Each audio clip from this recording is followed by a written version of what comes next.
Hi, this is Sylvan. When I started my first company, Jim Hopper, I had to learn how to calculate and pay salaries.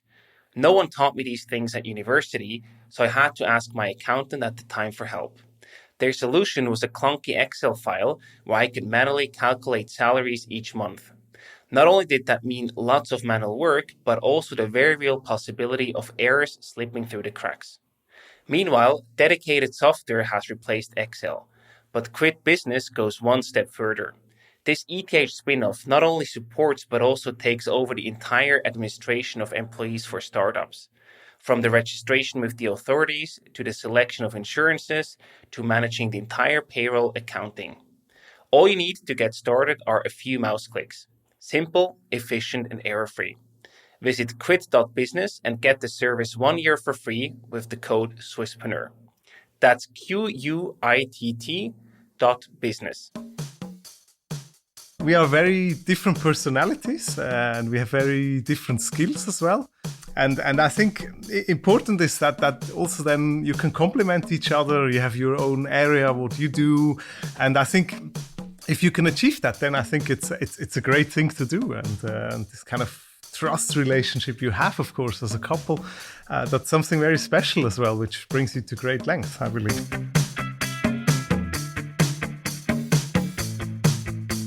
Welcome to the Swisspreneur Show, a podcast about startup stories and learnings from experienced entrepreneurs. Here's your host, Sylvan.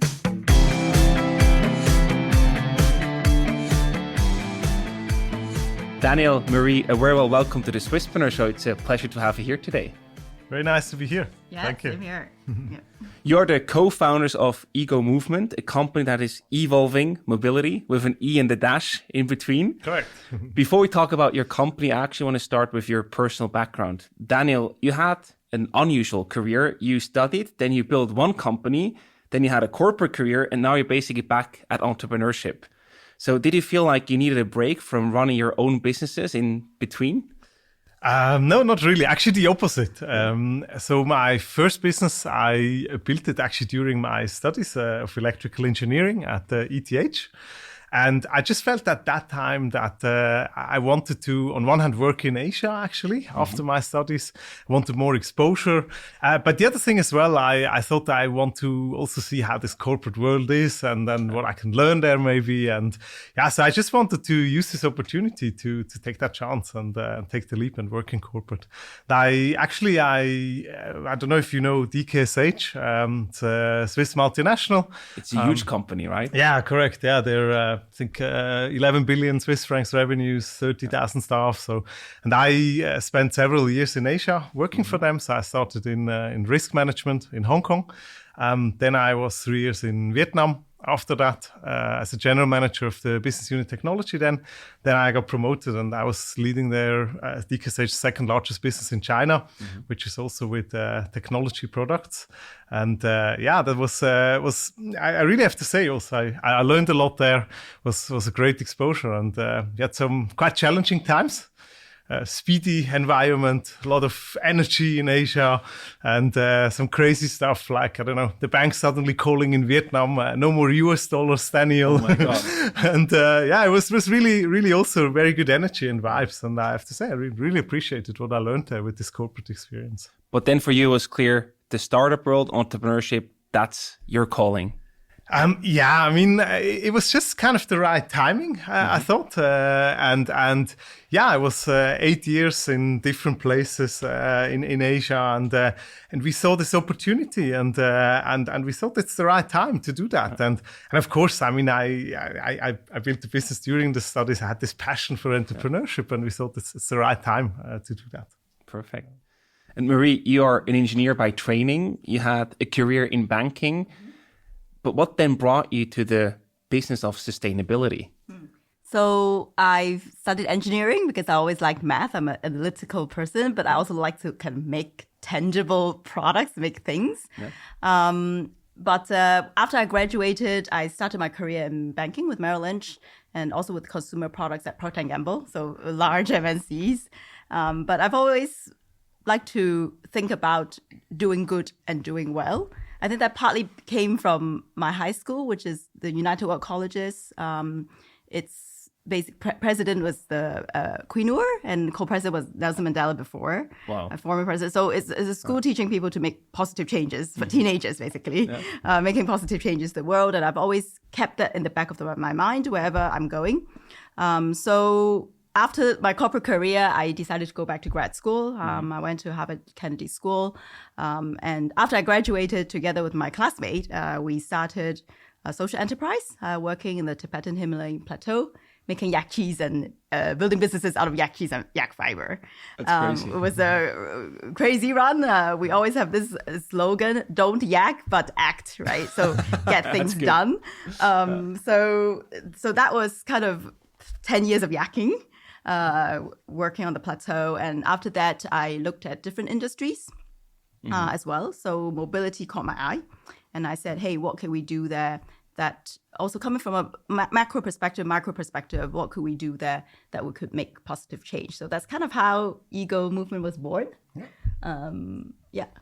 And you started the company in 2015. Yes. And you started that as romantic partners. So I'm going to ask you first, Daniel, is it a risky business to start your company with a romantic partner? Or is that something that you say, hey, if you have the chance, absolutely do that. It's the best thing in the world.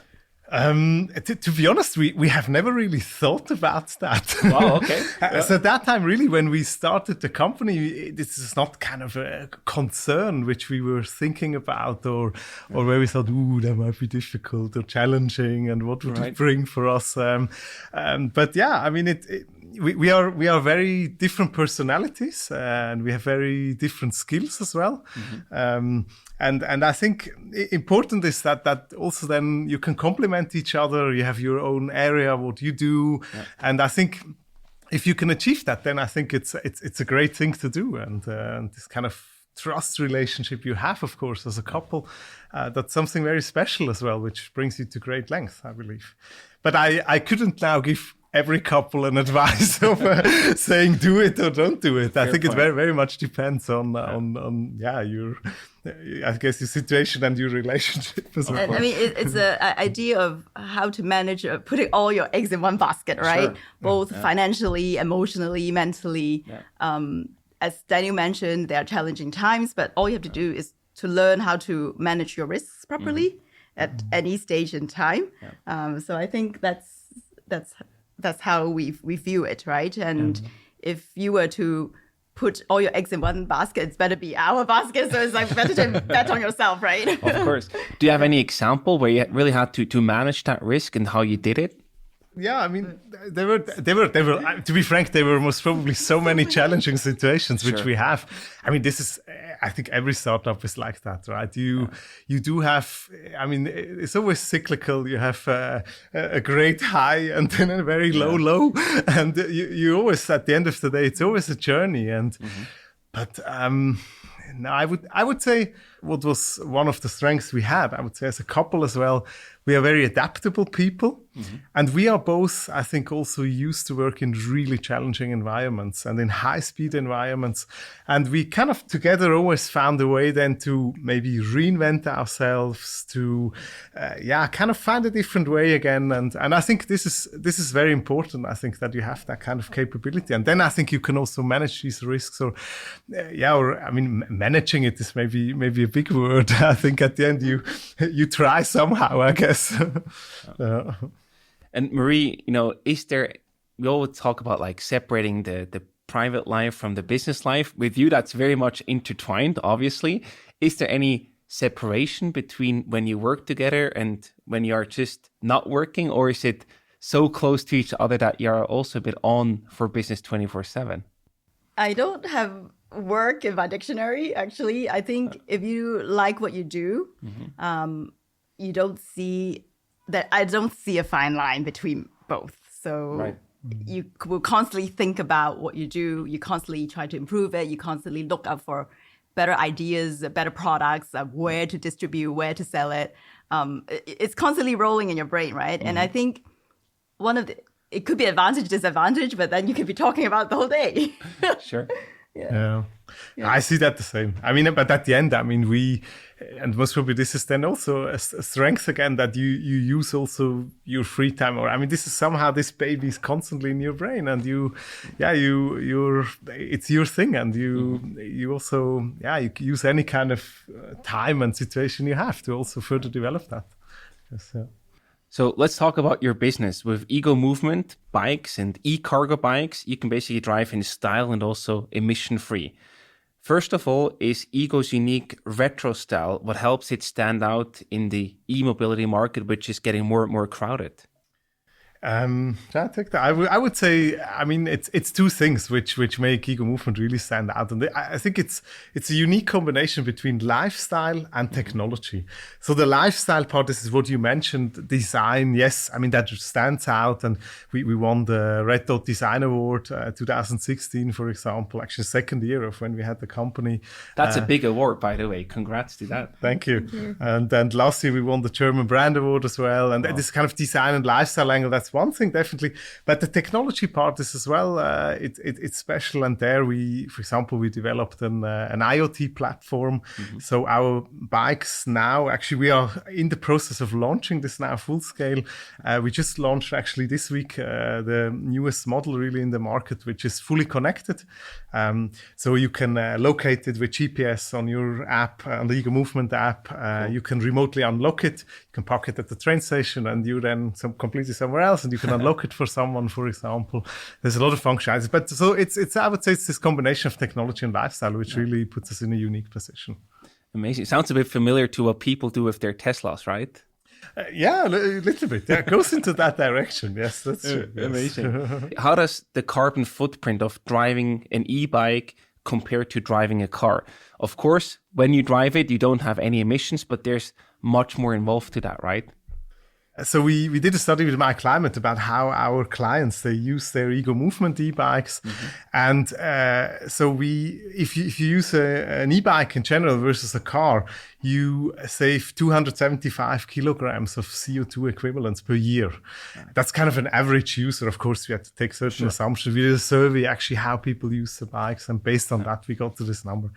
So this make it a bit more visible because CO2 equivalent is always it's a very very kind of abstract number, but it means you're planting 2 trees per year actually, and cool. So we think this is very important as well in our I would say in our value proposition, or sustainability for us, of course, is a very important factor, and so that's why also we further analyzed it with this study.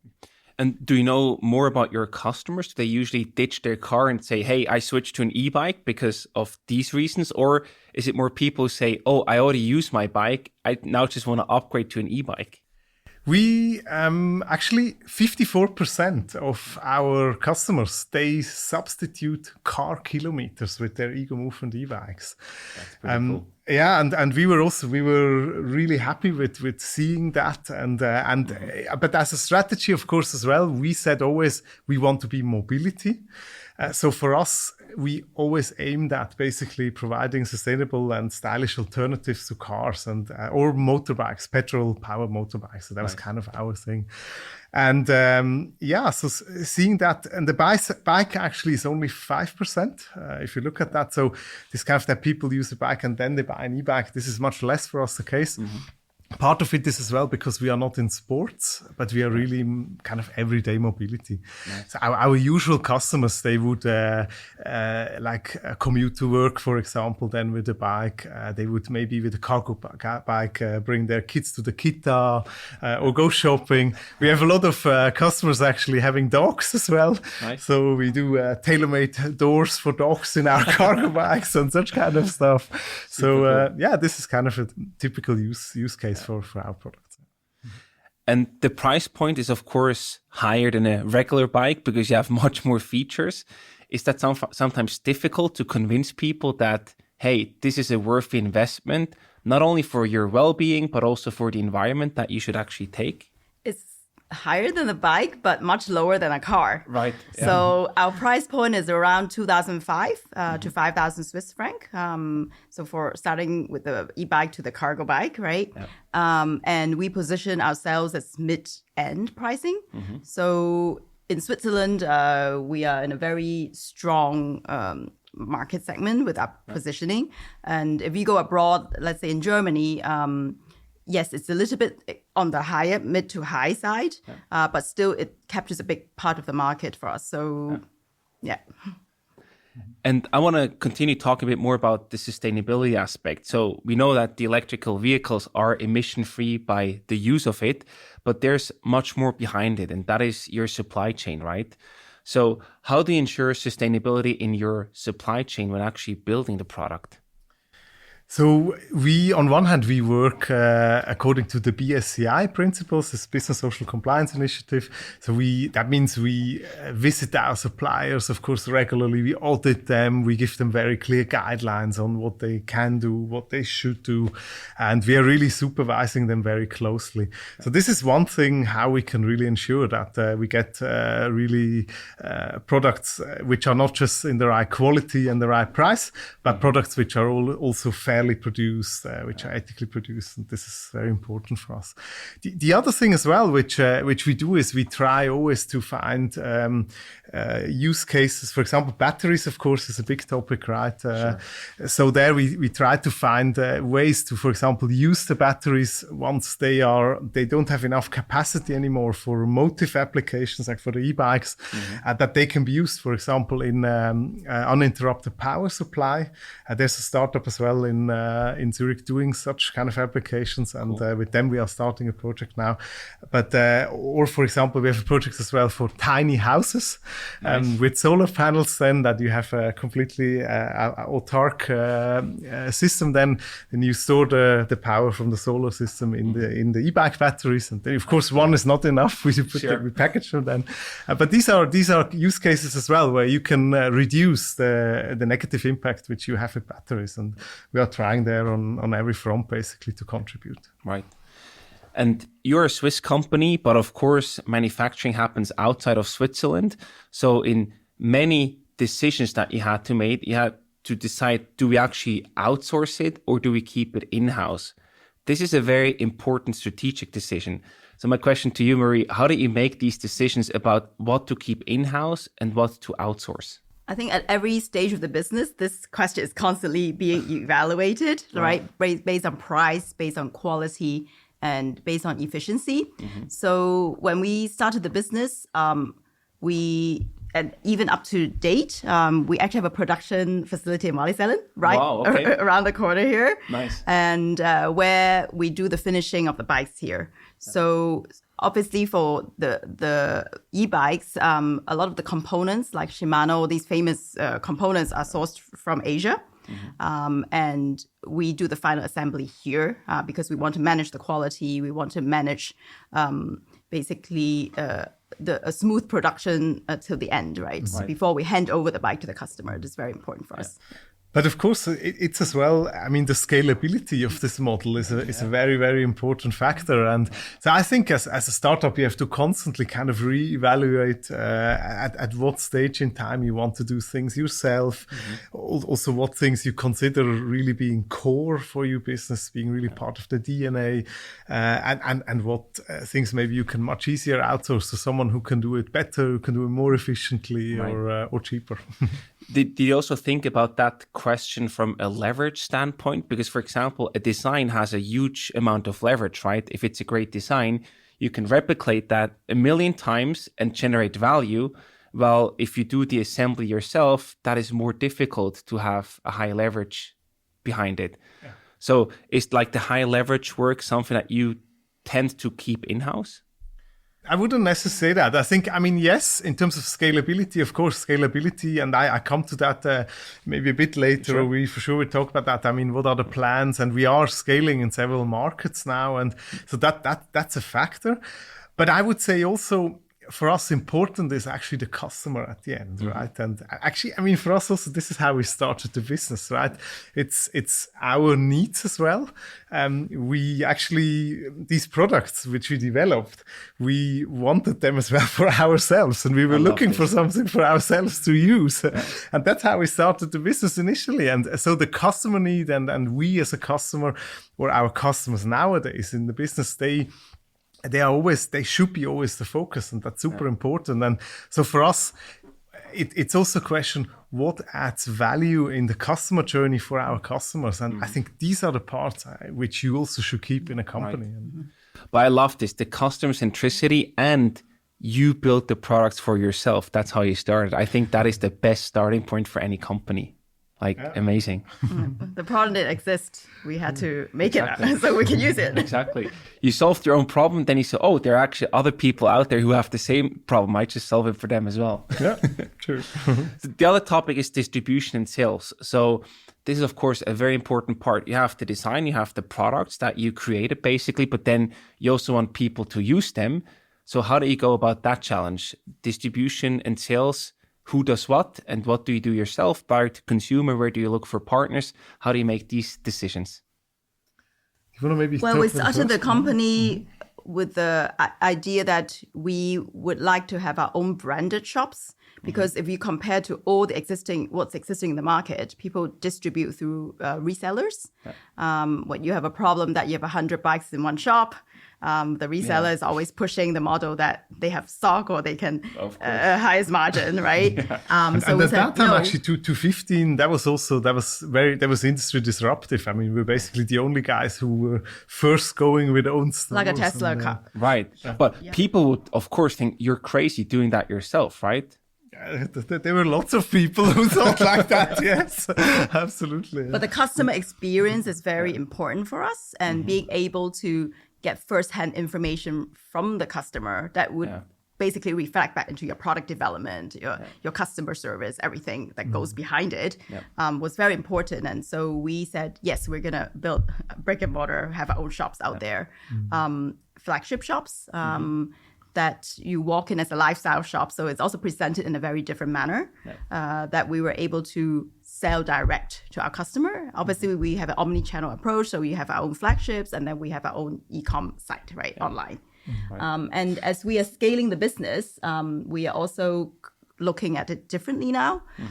So if you cross-country, go abroad, then we would have to work with the distribution partners that would enable us to grow much more rapidly. Right. And it's, of course, I mean, it's also with scaling and with getting to bigger volumes. I mean, it's always a question about, on one hand, speed, right? Own stores, I mean, they're great. The customer experience is wonderful and all that, but it takes a lot, to really scale that and to find the right. So you need teams, who really build this quickly, and so the speed factor, you can reach higher volumes, of course, faster if you have a bit of a hybrid approach, and you work with resellers as well. The second thing, definitely, it's working capital, right? I mean, that's a big investment. Absolutely. I mean, own stores, it's really costly, and it binds so much capital. And if you work with resellers there as well, that's different, and it gives you, I would say, a broader approach. So we have a kind of a two-tier approach now of going with own stores, but also working with distributors or resellers, actually, particularly in other markets. But Switzerland as well, we have kind of broadened it up now. Nice.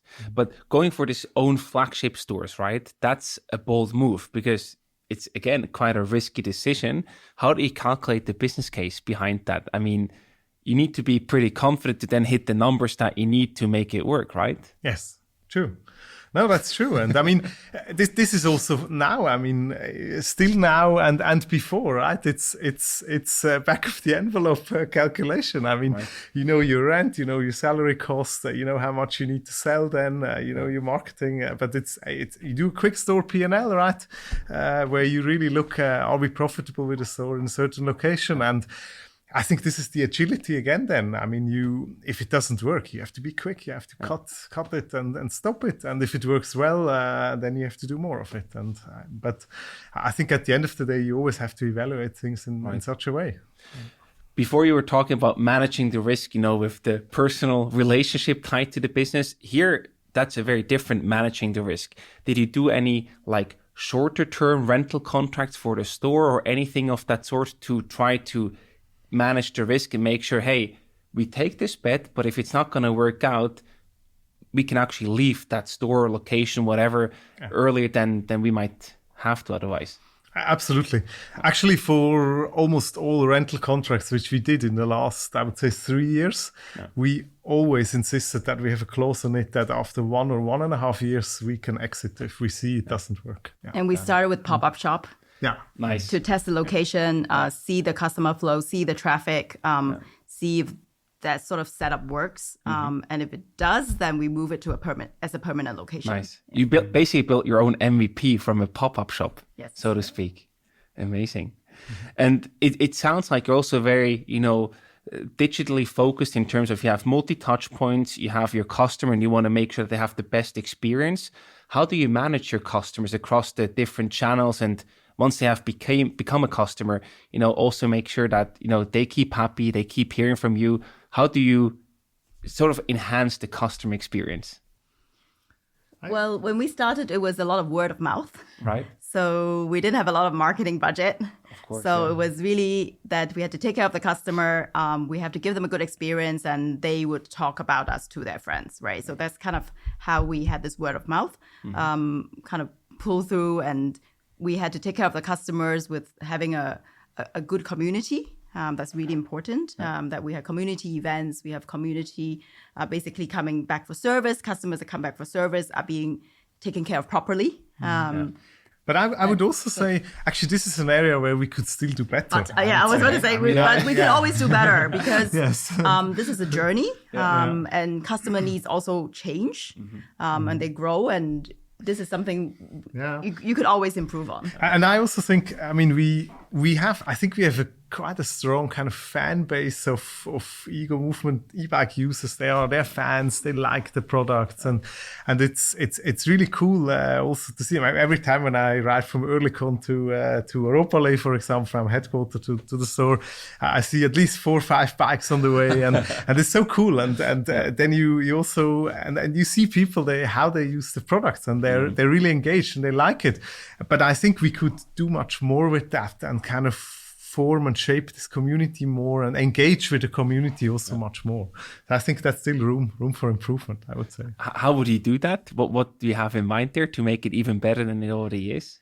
Well, I think one thing is, we have this IoT platform, the connectivity platform, and that, of course, it offers huge possibilities for that to, I don't know, organize spontaneous rides, for the ego riders together, or I don't know, do a picnic in the park with your bikes and such things, or be community events, but also be it kind of advantages for the community and kind of to link the community more.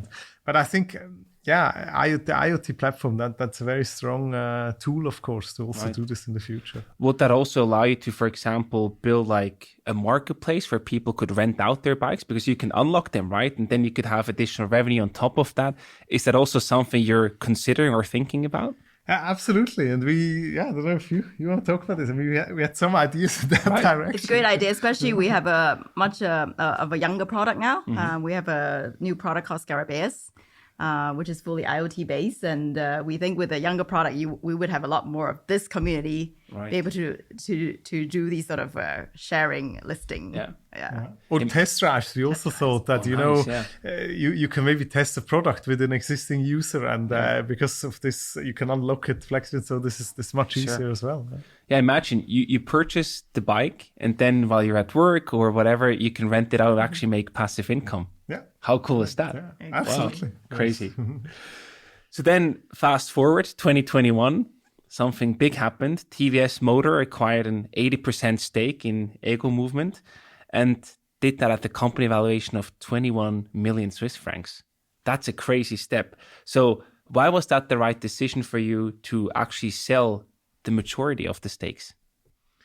Well, for us, we thought that TVS is a really good partner, because we wanted to really further scale the business. We wanted to expand. And TVS is, of course, a really large global player. It's one of the 5 largest two-wheeler companies globally. And they are also, they have 3 billion Swiss francs revenue, so really a big player. And for us, it opened up very new possibilities, I would say, and a lot of synergies as well. And we thought it's a great opportunity. But besides being a big company, what was also very important for us is the company is in the fourth generation in family hand, and we also felt there's this passion for product on one hand, a passion for engineering as well, and this is of course it's very different than, for example, a private equity player, and so that all these factors they led to the fact that we thought it's really a good match actually. So it was also a value fit, so to speak. Yes, correct. That's crucial. Yeah. It's rapid growth and value fit. Yeah. Nice. And talking about growth, that's probably a decision or sort of a trade-off you had to make multiple times along the years between profitability and growth. How did that acquisition change that in any way? Well, I think on profitability. Profitability is always a challenging word, particularly, of course, in a startup environment. But it's always a thin red line, because if you want to expand rapidly, if you really want to grow, then obviously you're less profitable, right? Yeah. And I think it's always weighing up the two and finding kind of the right balance, I would say. Mm-hmm. But yeah, I mean, if you look at the current environment, of course, generally with the markets, with raising interest rates and all that, I mean, profitability is becoming a big focus, of course. And I would say it's much more in the center as well than it might have been over the last few years, where the whole market environment was different. Yeah. And TVS claims that it wants to scale up Ego sales from 10 million to 100 million revenue in 3 to 5 years. So talk about a pretty tall order and a big ambitious goal. Is that actually, something that you can do together with that strong partner? Just one word, yes. Yeah, sure. Very simple. How are you going to do that? Because that also seems, from my outside perspective, for you as founders, like a lot of pressure to actually deliver now 10x the company, basically. Yes, any positive pressure is good because it really propels you further. But obviously, together with TVS, we have developed a strategy, a roadmap going forward. We have looked at targets. We have looked at KPIs, how we're going to move the company forward by building a strong organization, obviously to support the growth in all the phases of growth, to support the international expansion. We would need this whole kind of back end to support this. So we together mapped out these strategies and we are just pushing ahead. Correct. And we're always up for a challenge, right? So I think this is in our DNA and let's do it. I mean, looking at you here in the studio, I can tell you're full of energy. You're like, let's get this done. Let's go to the 100 million revenue. You don't seem any tired or anything at all. It's like, hey, let's do this. This is amazing. Yeah, I think if you like what you do, you just do it. Of course, yeah. Yeah. And I also wonder, this was a big change, right? You sold 80% of the company. What did that mean for you on a personal level? And also, what changed on a personal level after that deal? To be frank, not that much. I mean, on a personal level, I mean, we still do what we like at the end of the day, right? And well, Marie, yeah, same for me. I don't think anything has really changed in that sense yet. But I mean, there's also money involved, right? So this didn't change anything for you, didn't you? Like, no, money doesn't buy you happiness. Sure, that's true. But did you celebrate that in any way, or did you purchase something together, or what did you do when the money was in the bank account? I like good red wine, so yes, okay. I did open a good bottle for sure. But at the end of the day, I mean, money gives you options, but it doesn't really give you happiness as such. And we are really, I mean, I think we're really passionate about a challenge I mentioned, right? About building businesses, I would say in general. This is something we really like, I would say, and this is also giving us a lot of drive and a lot of spirit. Yeah. And also in that sense, nothing has changed, and we're still doing what we like. You're still on the same mission as before, basically, not just with a partner. Yes, correct. I like that.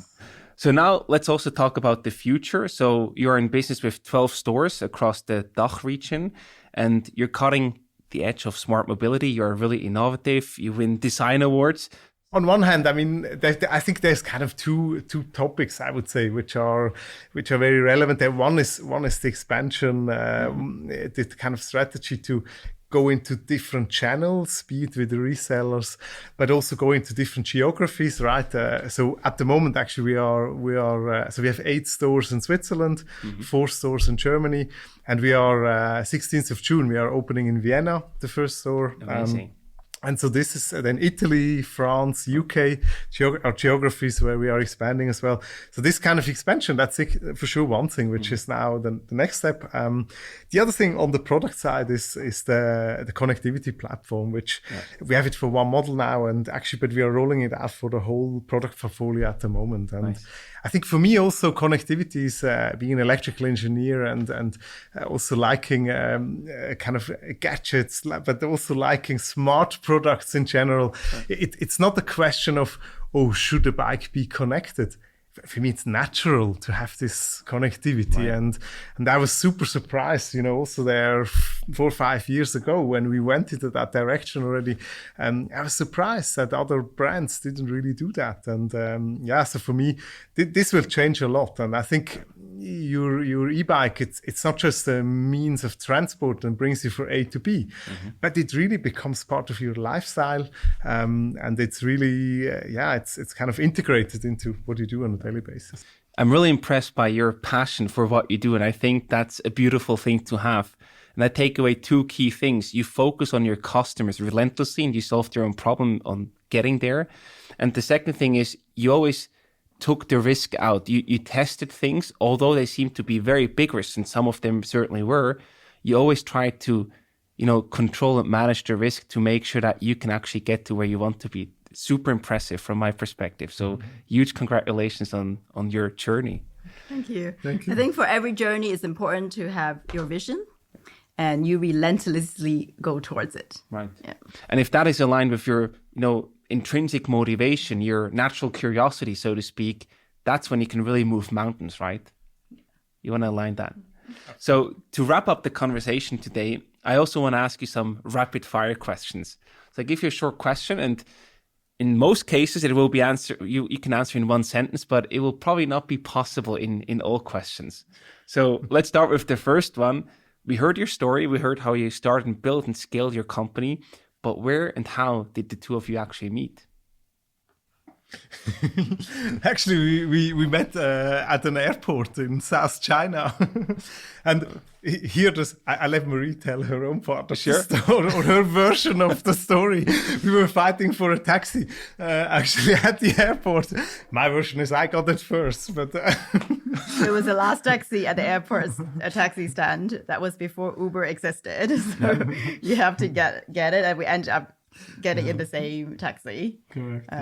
That's how we met. And we also realized that actually I was writing my master thesis in Hong Kong at that time.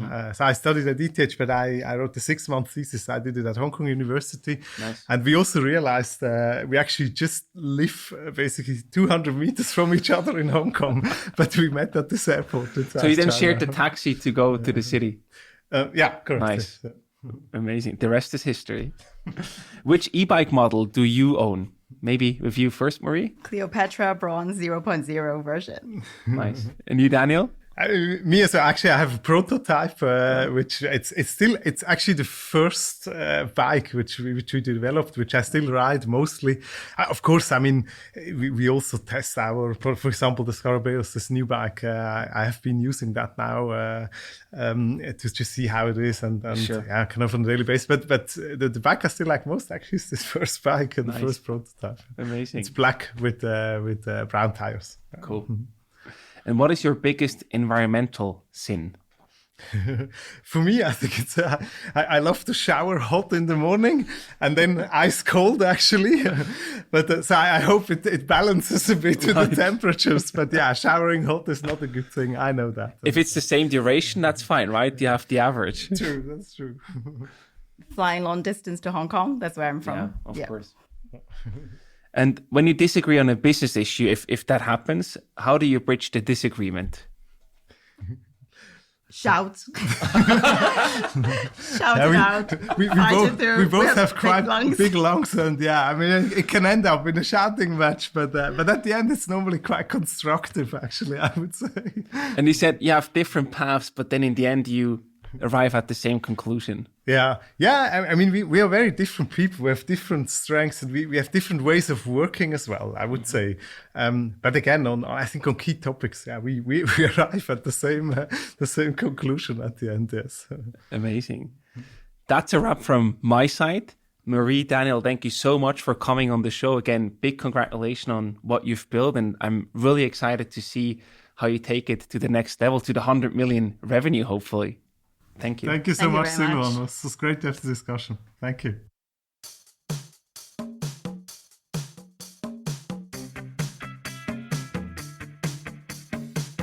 We hope you enjoyed today's episode. If you did, you can support us by rating our show on Apple Podcasts.